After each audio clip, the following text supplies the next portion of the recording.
السلام علیکم ورحمۃ اللہ۔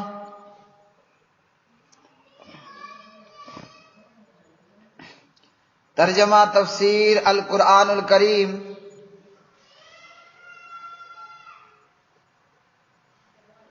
سبق نمبر 220، پارہ نمبر 7، سورہ المائدہ،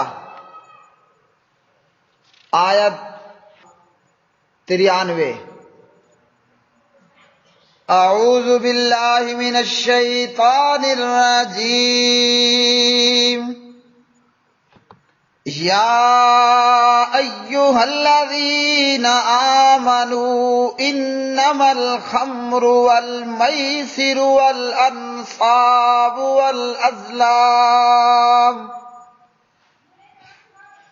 والازلام رجس من عمل الشیطان فاجتنبوه لعلکم تفلحون۔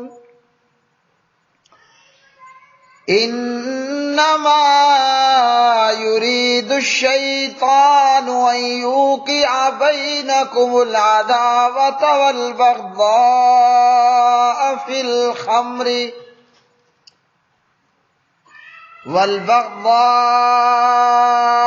الخمر والميسر ويصدكم عن ذكر الله وعن الصلاة فهل أنتم منتهون؟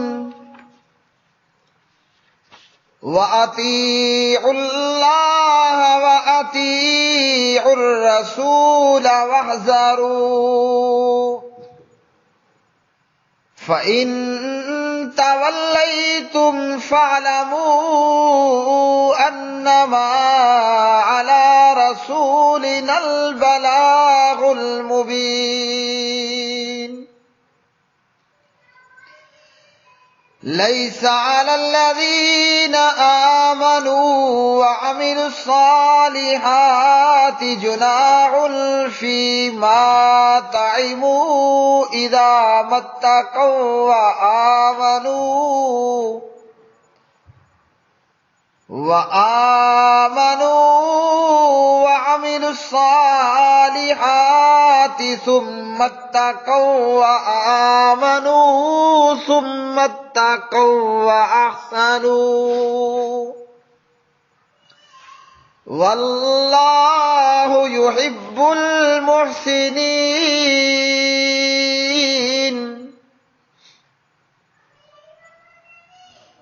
اے لوگو جو ایمان لائے ہو، بات یہی ہے کہ شراب اور جوا اور شرک کے لیے نصب کردہ چیزیں اور فال کے تیر سراسر گندے ہیں، شیطان کے کام سے ہیں، سو ان سے بچو تاکہ تم فلاح پاؤ۔ شیطان تو یہی چاہتا ہے کہ شراب اور جوئے کے ذریعے تمہارے بیچ دشمنی اور بغض ڈال دے اور تمہیں اللہ تعالیٰ کے ذکر سے اور نماز سے روک دے، تو کیا تم باز آنے والے ہو؟ اور اللہ تعالیٰ کا حکم مانو اور رسول صلی اللہ علیہ وسلم کا حکم مانو اور بچ جاؤ۔ پھر اگر تم پھر جاؤ تو جان لو کہ ہمارے رسول کے ذمے تو صرف واضح طور پر پہنچا دینا ہے۔ ان لوگوں پر جو ایمان لائے اور انہوں نے نیک اعمال کیے، اس چیز میں کوئی گناہ نہیں جو وہ کھا چکے، جبکہ وہ متقی بنے اور ایمان لائے، اور انہوں نے نیک اعمال کیے، پھر وہ متقی بنے اور ایمان لائے، پھر وہ متقی بنے اور انہوں نے نیکی کی، اور اللہ تعالیٰ نیکی کرنے والوں سے محبت کرتا ہے۔ یا ایھا الذین، اے وہ لوگوں جو آمنو ایمان لائے ہو،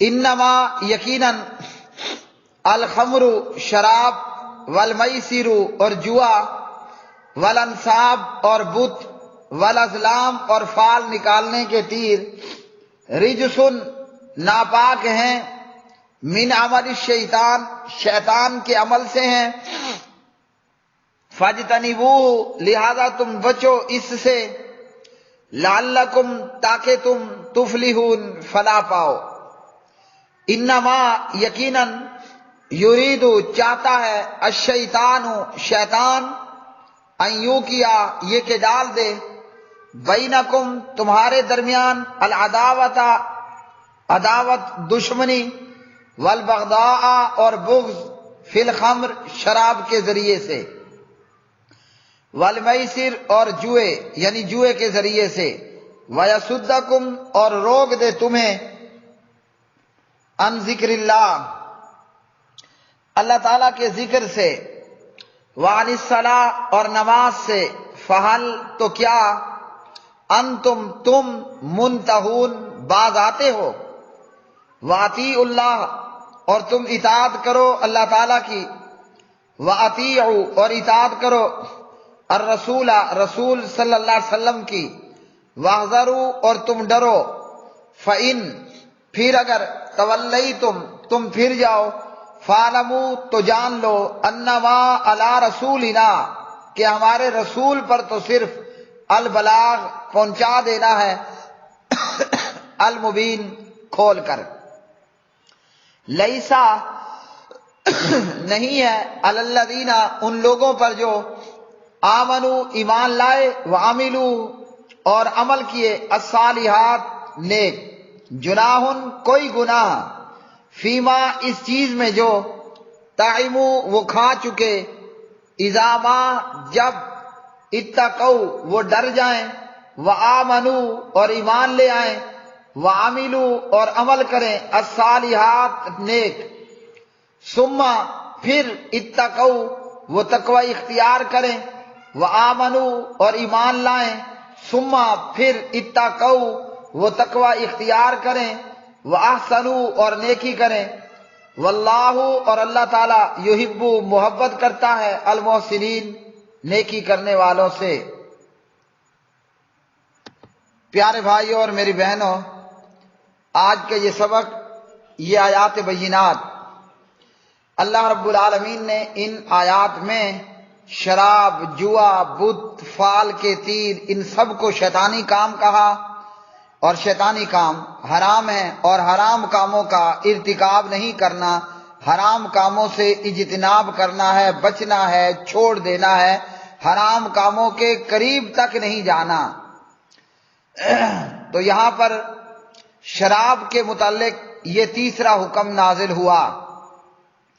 اس سے پہلے سورہ البقرہ کے اندر شراب کے متعلق اللہ رب العالمین نے یہ بیان فرمایا کہ شراب میں اور جوئے میں نفع ہے، لیکن ان کا نقصان ان کے نفع سے بڑھ کر ہے۔ پھر سورۃ النساء پارہ 5 میں اللہ تعالیٰ نے شراب پی ہوئی حالت میں نماز کے قریب جانے، نماز پڑھنے وغیرہ سے منع کر دیا۔ اب یہ شراب کے متعلق تیسرا اور آخری فائنل حکم ہے۔ اس کے بعد سے شراب ہمیشہ کے لیے قطعی طور پر حرام کر دی گئی۔ پہلا حکم سورہ البقرہ آیت 219 میں، دوسرا حکم سورہ نساء آیت 43 میں۔ اب یہاں پر مکمل طور پر شراب کو حرام کر دیا گیا۔ اور شراب کیا ہے؟ شراب ہر قسم کی حرام ہے، چاہے وہ انگور کی بنائی گئی شراب ہو، چاہے وہ کھجور سے بنائی گئی شراب ہو، چاہے وہ گندم سے بنائی گئی شراب ہو، چاہے وہ جو وغیرہ سے بنائی گئی شراب ہو، یا کسی بھی چیز سے بنائی گئی شراب ہو، شراب حرام ہے۔ حضرت عمر ابن خطاب رضی اللہ تعالی عنہ سے روایت ہے کہ نبی علیہ الصلوۃ والسلام منبر پر خطبہ ارشاد فرماتے ہوئے فرماتے ہیں کہ لوگوں، جب شراب کی حرمت کا حکم نازل ہوا تو اس وقت یہ 5 چیزیں حضرت عمر رضی اللہ تعالی عنہ نے منبر رسول پہ کھڑے ہو کر یہ کہا کہ جب شراب کی حرمت کا حکم نازل ہوا تو انگور، کھجور، گندم، جو وغیرہ سے شراب تیار کی جاتی تھی۔ حضرت عمر فرماتے ہیں، اور فرمایا عمر ابن خطاب رضی اللہ تعالی عنہ نے، یاد رکھو کہ الخمر ما خامر العقل، ہر وہ چیز شراب ہے جو عقل پر پردہ ڈال دے، جس سے عقل پہ پردہ پڑ جائے۔ صحیح بخاری حدیث نمبر 5588، مسلم حدیث نمبر 3032۔ تو حضرت عمر رضی اللہ تعالی عنہ نے منبر رسول صلی اللہ علیہ وسلم پہ کھڑے ہو کر اس بات کی وضاحت بیان کر دی کہ ہر وہ چیز جو عقل پہ پردہ ڈال دے وہ حرام ہے اور وہ شراب ہے۔ اب ضروری نہیں ہے کہ شراب صرف انگور، کھجور، گندم، جو، شہد وغیرہ کی ہوگی تو حرام ہوگی۔ کسی بھی چیز سے شراب تیار کی جاتی ہے اور وہ عقل پر پردہ ڈالتی ہے وہ شراب ہوگی اور اس کا پینا حرام ہوگا۔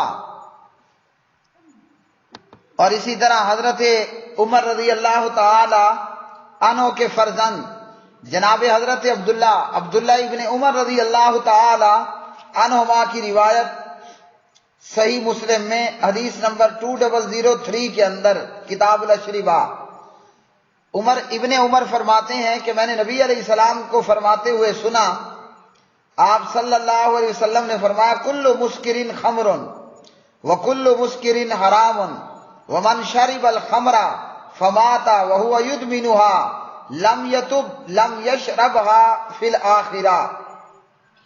ہر نشہ آور شراب ہے اور ہر نشہ آور چیز حرام بھی ہے۔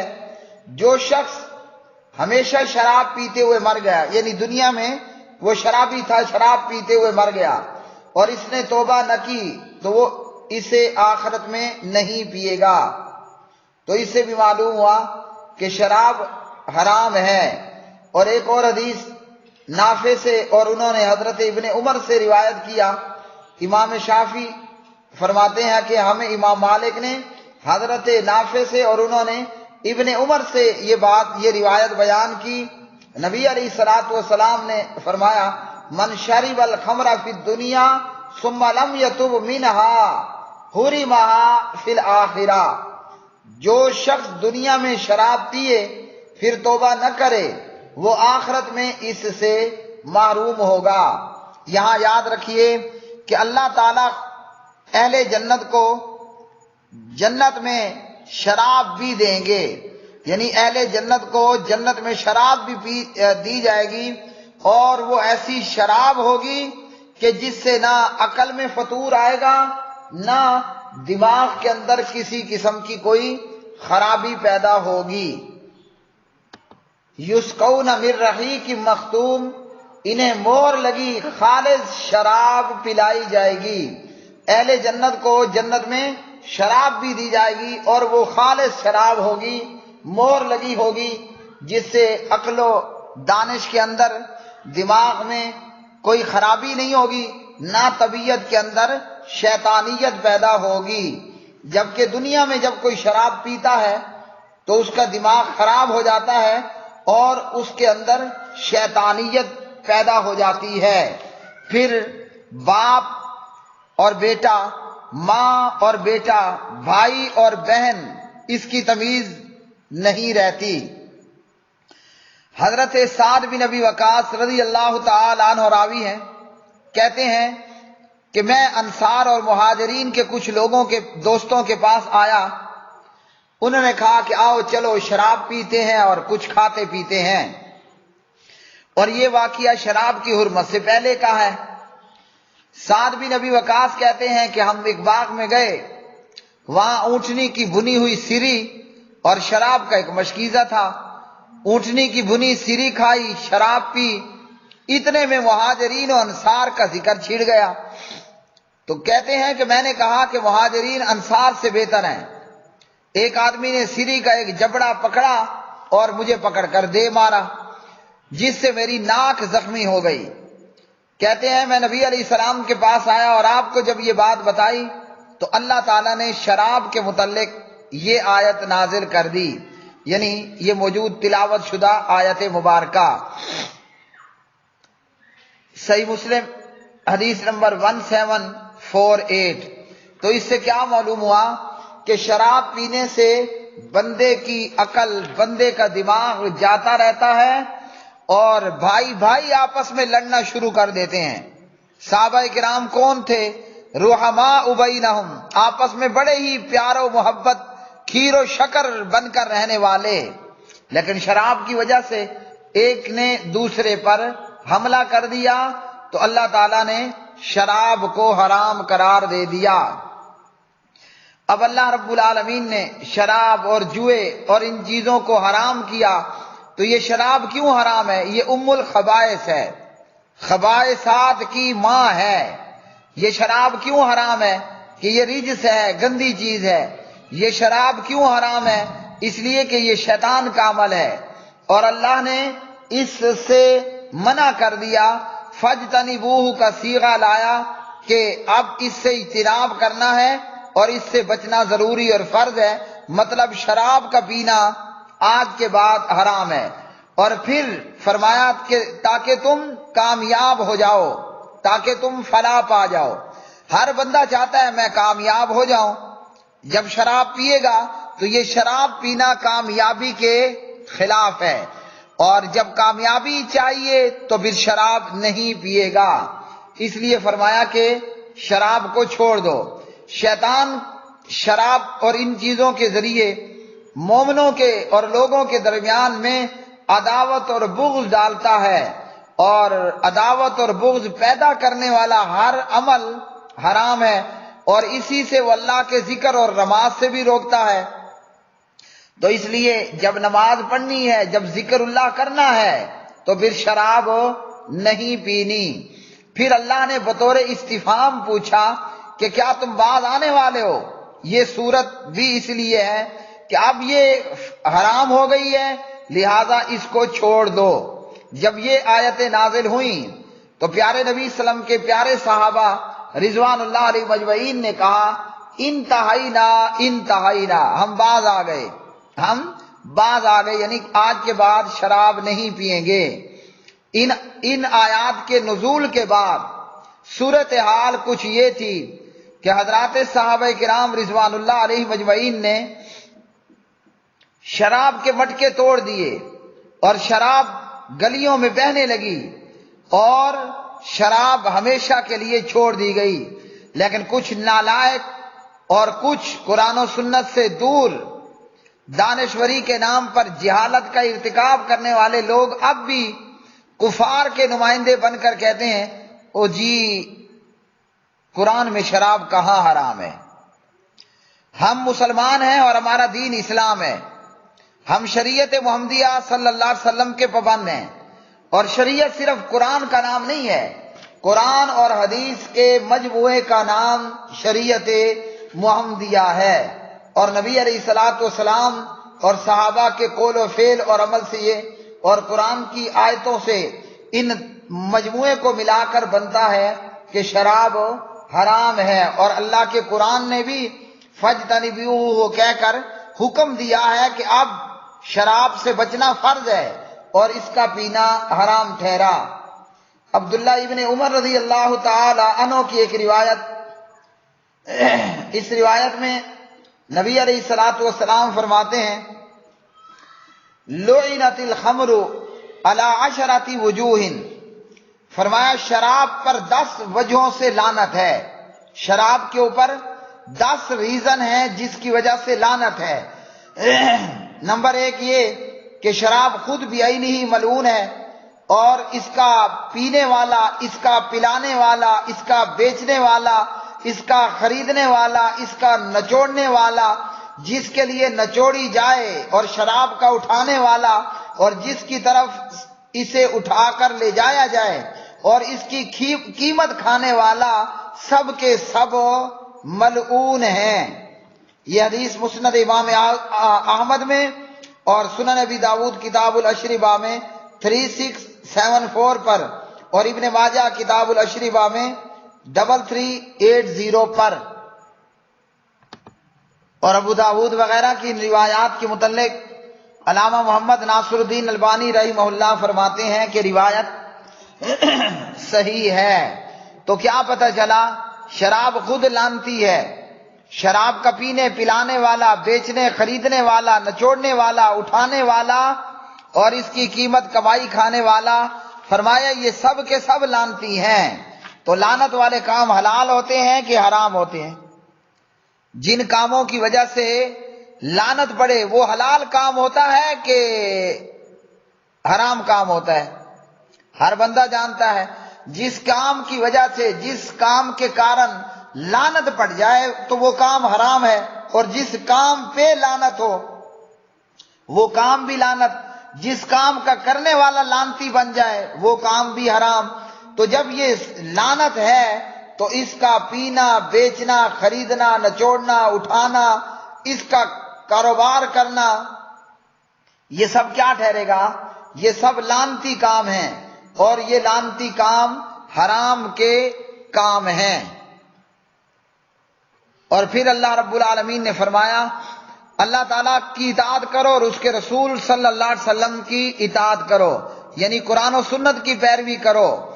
نبی علیہ السلام نے فرمایا الا انی اوتیت الکتاب ومثلہ معہ، خبردار مجھے قرآن پاک دیا گیا اور اس جیسی ایک اور چیز یعنی حدیث بھی دی گئی۔ ابو داود حدیث نمبر 4604۔ علامہ البانی رحمہ اللہ فرماتے ہیں روایت صحیح ہے۔ ان آیات بینات میں اللہ رب العالمین نے 3 مرتبہ تقوی کا حکم دیا ہے، مطلب شرک سے بچو، اور شراب اور گندی چیزوں سے بچو، بری چیزوں سے اپنے آپ کو بچاؤ۔ اور پھر اللہ رب العالمین نے ان آیات بینات کے اندر ایمان کا ذکر کیا۔ تو ایمان سے مراد اللہ تعالیٰ اور اس کے رسول پر ایمان لانا، اور اسی طرح ایمان پر ثابت قدم رہنا، اور اسی طرح احسان کرنا، یعنی عبادت میں احسان، اور وہ یہ ہے کہ اللہ کی عبادت کرو گویا کہ تم اسے دیکھ رہے ہو، پھر اگر تم اسے نہیں دیکھ رہے تو وہ تو تمہیں دیکھ رہا ہے۔ جب یہ آیات نازل ہوئیں تو یہ ہوا کہ صحابہ اکرام نے کہا وہ جو ہمارے بھائی پہلے شراب پیتے تھے یا ہم نے شراب پی رکھی ہے کئی دفعہ، اس کا کیا بنے گا جو پہلے شراب پیتے رہے اور ہمارے ساتھ جنگوں میں جہاد میں شریک بھی ہوئے اور وہ پھر اللہ کی راہ میں قربان بھی ہو گئے۔ تو اللہ تعالیٰ نے فرمایا کہ ان لوگوں پر کوئی مواخذہ نہیں ہے، یعنی شراب کی حرمت سے پہلے جو لوگ مومن اور ایماندار تھے اور شراب پیتے رہے اور جوئے کھیلتے رہے، ان پر کوئی مواخذہ نہیں ہوگا۔ مواخذہ اب ہے کہ اب اگر کوئی شراب پیے گا تو وہ حرام کا ارتکاب کرے گا، اور ایسے شخص کے اوپر پھر حد جاری کی جائے گی۔ جو شراب پیے گا اس پر حد جاری کی جائے گی۔ حضرت انس ابن مالک رضی اللہ تعالی عنہ راوی، نبی علیہ الصلوۃ والسلام کے پاس ایک آدمی لایا گیا، ان النبی صلی اللہ علیہ وسلم اتی برجل قد شرب الخمر، اس نے شراب پی تھی۔ آپ صلی اللہ علیہ وسلم نے اسے 2 چھڑیوں سے 40 کے لگ بھگ کوڑے لگوائے وغیرہ۔ بلوغ المرام کتاب الحدود باب حد الشارب و بیان المسکری، یہ حدیث صحیح بخاری میں کتاب الحدود 6773۔ وآخر دعوانا ان الحمد للہ رب العالمین۔